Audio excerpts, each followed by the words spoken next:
সবাইকে merry Christmas.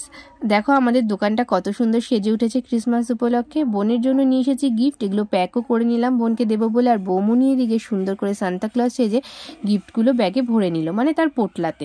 এখানে কিন্তু একজনের জন্য ছিল না, আরও অনেকেরই গিফট ছিল, যদিও আমরা সময় পাইনি, তার জন্য খুব শর্ট টাইমের মধ্যে করতে হয়েছে। আর এটা আমরা প্রতি বছরই করে থাকি, আমাদের বেশ ভালো লাগে। সেটা আমি তোমাদের সাথে নেক্সট পার্টে শেয়ার করব। এখানে এই যে সান্তা ক্লজ চলে এসছে, আর আমার বোনও খুবই ভয় পাচ্ছিল দেখে, কিন্তু এর আগেও খুবই এক্সাইটেড ছিল কখন সান্তা ক্লজ আসবে, কিন্তু সামনাসামনি দেখে কি ভয়, কাছেই আগাবে না। আর এদিকে সবার সাথে হ্যান্ডশেক করে নিল বৌমনি। তারপরে এই যে গিফট বের করেছে, কিন্তু বোন এতই ভয় পাচ্ছিল লাস্ট টাইমে বৌমনি সব সাজ খুলে ফেললো। তারপরেও বোনুর বিশ্বাস হচ্ছিল না যে এটা বৌমনি, ভয়ে কিছুতেই আগাবে না। এরপরে গিফটটা পেয়ে কিন্তু একটু একটু খুশি হয়েছে।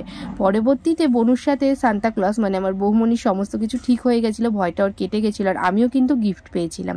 নেক্সট পার্টে বাকিটা শেয়ার করছি। টাটা।